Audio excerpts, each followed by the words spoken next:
India, उदय India. मुकाबला करने चले हैं चीन से और सेना पर खर्च के लिए बजट ही नहीं रखा है। क्या ऐसे ही चीन के विस्तारवादी इरादों पर अंकुश लगाया जा सकेगा? नमस्कार, उदय इंडिया में स्वागत है आपका। मैं हूं अंशुमान आनंद।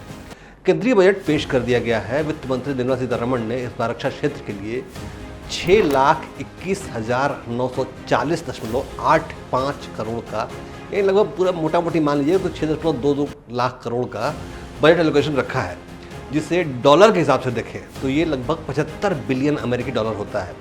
हमारे देश का रक्षा क्षेत्र एक बदलाव की प्रक्रिया से गुजर रहा है। हम दुनिया के सबसे बड़े हथियार आयातक से निर्यातक बनने की दिशा में बहुत तेज़ी से प्रगति कर रहे हैं, आगे बढ़ रहे हैं। क्लाश्निकोव और पिस्तौल जैसे छोटे हथियारों से लेकर 5वीं पीढ़ी के लड़ाकू विमान तक भारत में बनाने की तैयारी की जा रही है, जिसके रिसर्च और डेवलपमेंट में भारी बजट की आवश्यकता होती है। ऐसे में ये सवाल उठता है कि क्या इस बार के बजट में रक्षा क्षेत्र की इन जरूरतों का, मतलब जो आत्मनिर्भर बनाने की जो मुहिम है हमारी, उसका ध्यान रखा गया है। रक्षा बजट के 4 हिस्से होते हैं मुख्य तौर पे। पहला है रेवेन्यू बजट, जो कि तनख्वाह बांटने में चला जाता है।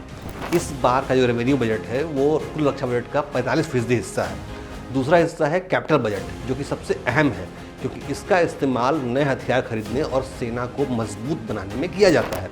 ये कुल रक्षा बजट का इस बार 27.6% है।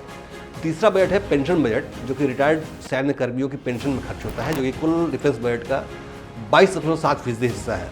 जबकि चौथा हिस्सा है सिविल बजट, जिसमें बॉर्डर पर सड़क बनाना, सैन्य कैंटीन चलाना आदि जैसे कार्य किए जाते हैं। इस नज़रिए से देखें तो सैन्य बजट का सबसे अहम हिस्सा कैपिटल बजट में आता है, जो सैन्य बलों के आधुनिकीकरण, नए तैयार करने में खर्च होता है, जिसमें ज़्यादा पैसे होने चाहिए थे। ये वित्त मंत्री जब बजट एलोकेट कर रही थी तो उन्हें इस मद में ज़्यादा पैसे खर्च करने के लिए देने चाहिए थे, क्योंकि इसी पर हमारे देश की सुरक्षा का दारोमदार टिका हुआ है। हमारा मुकाबला पाकिस्तान से नहीं है, हमारा मुकाबला है चीन से, बल्कि यूँ कहिए कि चीन और पाकिस्तान दोनों से है। जो पूर्व CDS थे हमारे चीफ ऑफ डिफेंस स्टाफ, वो कह चुके थे कि हमें 2 मोर्चों की जंग के लिए तैयार रहना चाहिए। 2 मोर्चे यानी पूरब में चीन और पश्चिम में पाकिस्तान। तो पाकिस्तान तो खैर गिनती में नहीं है, हमारा मुख्य रूप से ध्यान होना चाहिए चीन पर। तो अब जरा चीन के सैन्य बजट पर ध्यान दीजिए। तो ये भारत का जो रक्षा बजट है उसके लगभग 3 गुना है। हमारे देश के 75 बिलियन डॉलर की तुलना में चीन का रक्षा बजट 231 बिलियन डॉलर का है, और वो भी तब जब चीन अपना वास्तविक बजट कहीं बताता ही नहीं है। यानी कि चीन जितना बजट घोषित करता है उससे कई गुना ज़्यादा खर्च करता है। उदाहरण के तौर पर स्टॉकहोम पीस रिसर्च इंस्टीट्यूट की रिपोर्ट को आधार माने तो पता चलता है कि साल 2022 में चीन ने अपना रक्षा बजट 230 बिलियन डॉलर के आसपास घोषित किया था, लेकिन उसने अपनी सेनाओं पर 292 बिलियन डॉलर खर्च कर दिया। यानी कि जितना बजट घोषित किया था उससे 62 बिलियन डॉलर ज़्यादा। और ये ऐसा इसलिए हो पाया क्योंकि चीन एक कम्युनिस्ट देश है और वहाँ लोकतांत्रिक परंपराओं के पालन का रिवाज है ही नहीं। वहाँ एक ही पार्टी यानी कम्युनिस्ट पार्टी ऑफ चाइना की सरकार है, कोई विपक्ष नहीं होता है, जिससे कि चीनी सरकार से सवाल पूछने वाला कोई होता ही नहीं है और उसकी कोई जवाबदेही नहीं होती है।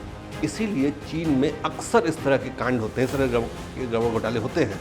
यानी कि बजट एलोकेशन कम रखा लेकिन खर्च ज़्यादा कर दिया वगैरह वगैरह, क्योंकि कोई सवाल पूछने वाला है ही नहीं। इसी बजट के भरोसे चीन ने फाइटर एयरक्राफ्ट, बैटल टैंक्स और सैन्य पनडुब्बियों का विशाल बेड़ा खड़ा कर रखा है, जो कि भारत से संख्या में काफ़ी ज़्यादा है। हमारा देश जो है, भारत जो है, वो तो अब जाकर पिछले 10 सालों में सैन्य आत्मनिर्भरता हासिल करने की कोशिश में जुटा हुआ है। इसके पहले कांग्रेस के शासनकाल में तो सैन्य रक्षा क्षेत्र को आत्मनिर्भर बनाने के बारे में सोचा भी नहीं जा रहा था।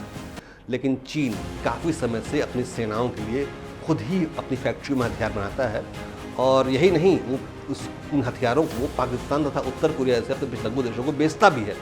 चीनी फौजों का जमावड़ा भारतीय सीमाओं पर बढ़ता जा रहा है। लद्दाख और सिक्किम से लगे हिस्सों में चीन ने अपने लड़ाकू विमानों की भी तैनाती कर रखी है। कई सैटेलाइट रिपोर्ट्स आई थी, इसमें JF-15 और कई सारे उस लड़ाकू विमानों का बेड़ा वहाँ पर तैनात था, जो कि भारत के लिए चिंता की बात है। इसके अलावा हिंद प्रशांत के समुद्री क्षेत्र में भी चीन की गतिविधियाँ लगातार बढ़ती जा रही हैं। चीन की जासूसी जहाज लगातार भारतीय सीमा के इर्द गिर्द मंडराते रहते हैं। यहाँ तक कि दूर बैठा हुआ अमेरिका भी चीन से बढ़ रहे इस खतरे को महसूस कर रहा है। तो क्या इन हालातों में देश के रक्षा बजट में और इजाफा नहीं होना चाहिए था?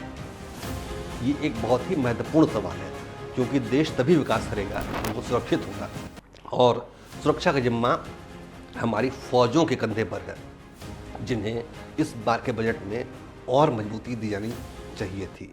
ये एक आवश्यक कदम था और मैं उम्मीद करता हूँ कि सरकार और हमारे देश के नुमाइंदे इस पर ध्यान देंगे। जय हिंद, जय भारत।